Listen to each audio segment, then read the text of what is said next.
የልደታ ልጆች ከሆናችሁ ይሄንን ተአምር ለዓለም አድርሱልኝ። አሁን የምገኘው በአርሲ ሀገረ ስብከት በጮሌ ደብረገነት ቅድስት ኪዳነ ምሕረት ቤተክርስቲያን እገኛለሁ። የግንቦት ልደታን ለማክበር ነው ወደዚህ የመጣ ነውና በአውደ ምሕረት ታቦተ ሕግ ሆኖ ቆሞ ወንጌል ካስተማርኩ በኋላ አንድ አባት በለቅሶ ወደ አውደ ምሕረቱ ይመጣሉ። ታሪኩ የሆነው እንደዚህ ነው። እኚህ አባት ከቀን በኋላ አይናቸው ጠፍቶ ቤት ውስጥ ቀርተዋል። ታዲያ ድንግል ማርያምን አንድ ነገር አሏት። መቤቴ አሏት፣ አይኔን አብሪልኝና እምሰጥሽ እንኳን ባይኖር ከግቢ ውስጥ ከጓሮዬ ካለው የወይራ ዛፍ ቆርጬ በትከሻ የተሸክሜ ወደ ቤትሽ መጣለሁ ብሎ ተሳለላት።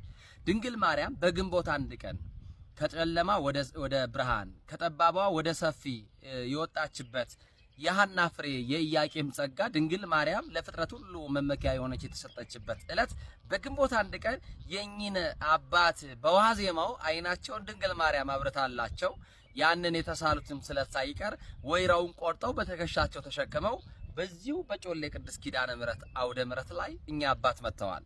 ድንግል ማርያም የጨለመውን ነገር ሁሉ ታብራላችሁ። የልደታ ልጆች ናችሁ? የኪዳነ ምሕረት ልጆች ናችሁ ወይ?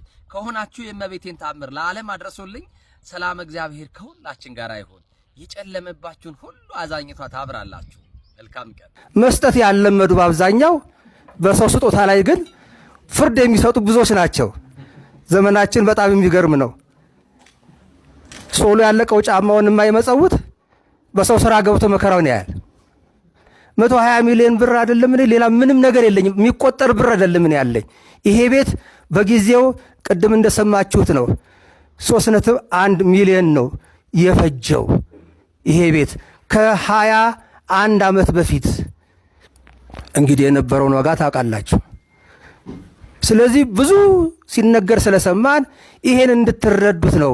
እኔ ያስረከብኩት በጊዜው በዚህ በ3 ሚሊዮን ብር የተሰራ ነው። ዛሬ ግን ባለሙያዎች ገምተውት 120 ሚሊዮን ደረሰ አሉ። ይሄ ነው። የዛሬ 20 ዓመት ዶሮ ስንት ብር ነበረች? ዛሬ ስንት ናት? በቃ እንደዛ አስቡት። ይሄ ነው። እንቁላል ስንት ነበረ የዛሬ 20 ዓመት? በቃ ይሄ ነው። ይሄ ነው የሆነው።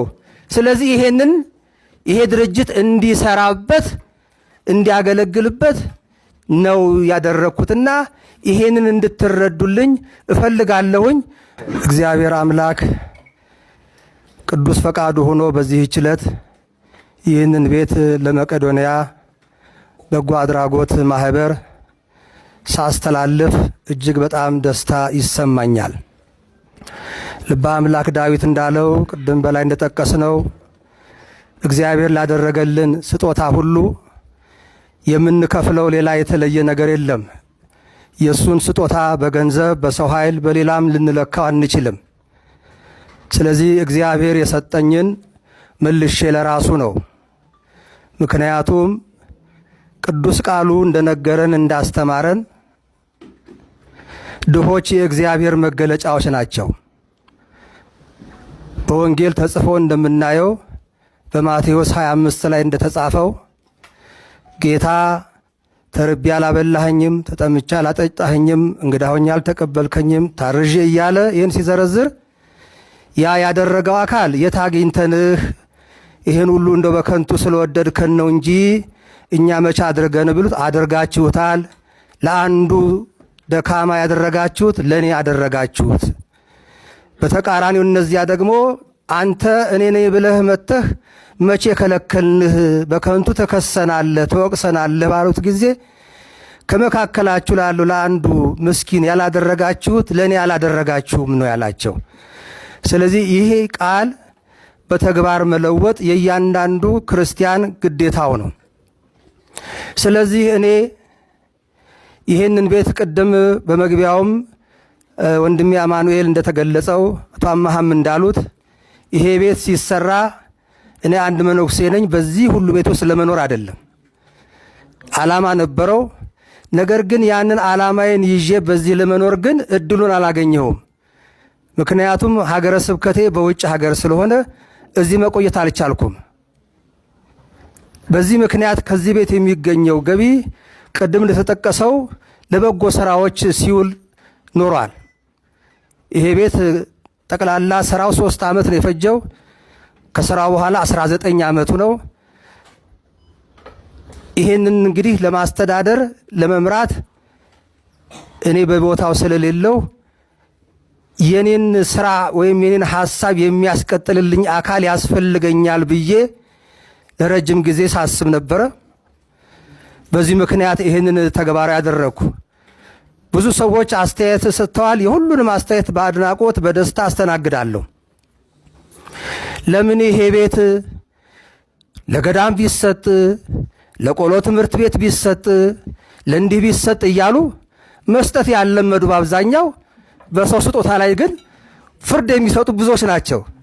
ዘመናችን በጣም የሚገርም ነው። ሶሎ ያለቀው ጫማውን የማይመጸውት በሰው ስራ ገብቶ መከራውን ያያል። ሁሉም የጽድቅ ስራ ናቸው። እኔ ግን ይሄን መረጥኩ። የመምረጥ መብት አለኝና ድሆችን የመደገፍ ነዳያን የመደገፍ የሚለው ላይ ልቤ ያደላ። ገዳም ጠልቼ አይደለም፣ መነኩሴ ነኝ። ግን ልቤ ያደላው እዚህ ላይ ስለሆነ ነው። ስለዚህ ልቤ ወዳደላው በሺ የሚቆጠሩ በጎ አድራጎት ድርጅቶች አሉ። ሁሉም ግዴታቸውን እየተወጡ ነው። ከነዚያ ሁሉ ደግሞ በመቄዶንያ ላይ ልብ ያረፈ ሰው ገበያ ሄዶ የሚገዛው ልብ የወደደውን አይኑ የወደደውን ነው። ስለዚህ ልቤ ስለወደደ ለመቄዶንያ ሰጠው እንጂ ያ ማለት ሌሎቹ ስራ ላይ አይደሉም ማለት አይደለም። ግን ሁሉን መሆን አይቻልም። ጥቂት ሰዎች ደግሞ ምን አለ ቤቱ ተሸጦ ለዚህ ይሄን ያህል ሚሊዮን ለዚህ ይሄን ያህል ሚሊዮን ብታካፍላቸውስ የሚል አስተያየትም ሰምቻለሁ። ያ አይደለም ፍላጎቴ። እኔ ሰው ነኝ፣ አልፋለሁ። ልጅና ህንፃ ስም ያስጠራል። ስለዚህ ይሄ ህንፃ የኔ ስም መኖር አለበት። ነገ ስሞት እንደተባለው እኔ ልጅ የለኝም። ስለዚህ ይሄ ህንፃ ለአንድ ድርጅት ተሰጥቶ ያ ድርጅት እንዲጠብቀውና ታሪክ እንዲሆን ነው። በዚህ ምክንያት ነው የተመረጠው። ቅድምም ተነግሯል። 120 ሚሊዮን ብር አይደለም እኔ ሌላ ምንም ነገር የለኝም። የሚቆጠር ብር አይደለም እኔ ያለኝ። ይሄ ቤት በጊዜው ቅድም እንደሰማችሁት ነው 3.1 ሚሊዮን ነው የፈጀው። ይሄ ቤት ከ21 ዓመት በፊት እንግዲህ የነበረውን ዋጋ ታውቃላችሁ። ስለዚህ ብዙ ሲነገር ስለሰማን ይሄን እንድትረዱት ነው እኔ ያስረከብኩት። በጊዜው በዚህ በ3 ሚሊዮን ብር የተሰራ ነው። ዛሬ ግን ባለሙያዎች ገምተውት 120 ሚሊዮን ደረሰ አሉ። ይሄ ነው። የዛሬ 20 ዓመት ዶሮ ስንት ብር ነበረች? ዛሬ ስንት ናት? በቃ እንደዛ አስቡት። ይሄ ነው። እንቁላል ስንት ነበረ የዛሬ 20 ዓመት? በቃ ይሄ ነው። ይሄ ነው የሆነው።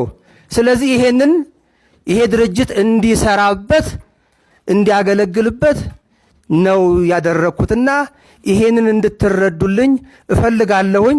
በእውነት ብፁዓን አባቶች ከልብ አመሰግናለሁ። ውዱን ጊዜያችሁን ስብሰባ ላይ ነው፣ የሲኖዶስ ስብሰባ ላይ ነን ያሉን ታውቃላችሁ። የነበረቻቸው ረፍት ዛሬ ብቻ ናት። ይህችን ግን መስዋዕት አድርጋችሁ እኔን ወንድማችሁን የኔ ስራ የናንተም ስራ መሆኑን አምናችሁ ይሄም የናንተንም ኃላፊነት የጋራ ኃላፊነታችን ነው። ይሄንን ለመወጣት ውድ ጊዜያችሁን ስለሰጣችሁኝ እያመሰገንኩ ክቡር ዶክተር ቢንያም የቤቱን ሰነድ ካርታ እንድትረከብልኝ ከብፁዕ አቡነ ዲዮስቆሮስ በትህትና ጠይቃለሁ። ይሄ የቤቱ ካርታ ነው። ይህን ሰነድ ብፁዕነቱ ያስረክቡልኝ።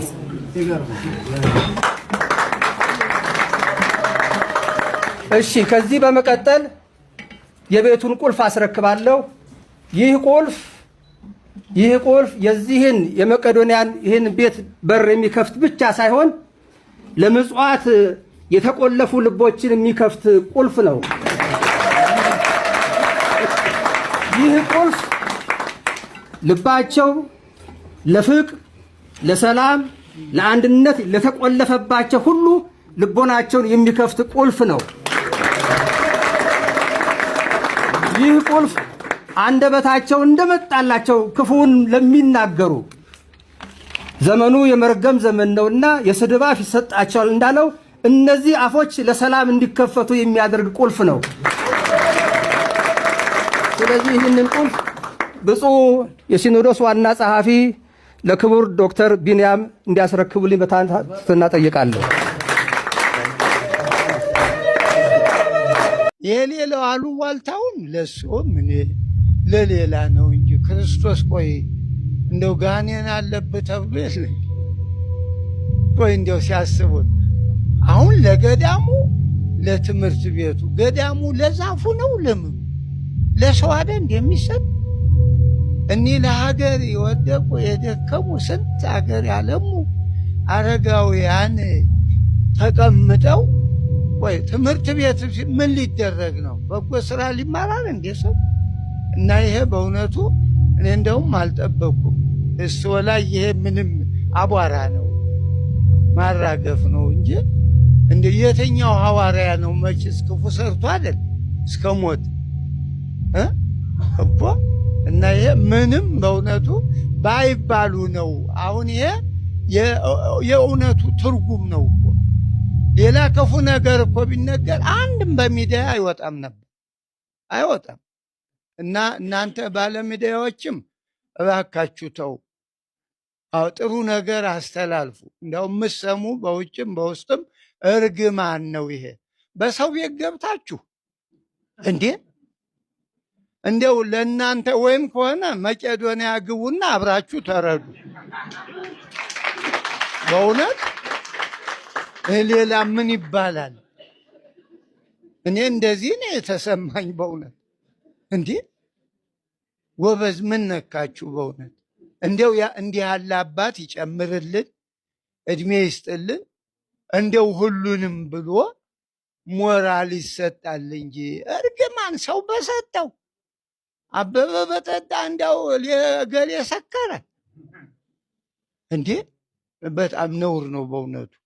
ይሄ እኮ የቤተ ክርስቲያኑ የመጀመሪያ ስራ እኮ ነው። መቼስ ከክርስቶስ ትምህርት ውጭ የቤተ ክርስቲያን ስራ እኮ የለም። ኋላም እኮ መንግሥተ ሰማያት ሂዱና ነው የሚልበት ቃል ብራብ አበላችሁ ነው፣ ብጠማ ጠጣችሁ ነው፣ ብራቆት አለበሳችሁ ነው። እንዲህ ሌላ ምን ቃል አለ በእውነቱ? እና ይህን አስተውሉ ወጣቶች። አዎ። እና ስለዚህ እኔ አላበዛም በእውነቱ። ብዙ መናገር አልቸገረንም፣ ትንሽ መስራት ነው። አሁን በጣም የተቸገርነው የሚዋራ አልጠፋም፣ ግን የሚሰራ የለም። እና ስለዚህ አባታችን ይህማ የቅዱሳን ሌላ ምን የትኛው ሐዋርያ ነው ክፉ ሰርቶ መከራ የተቀበለ እንዴ? ደግ ሰርቶ አይደል እንዴ? ይህማ ዝም ብለው እንደው ታንኪው እያሉ መቀበል ነው ያለበት። እና በእውነት መኩሪያችን እንዲያው ምሳሌያችን ክርስቶስ ከኔ ተማሩ ብሏል። እኛ ደግሞ በእውነት ከሱ እንድንማር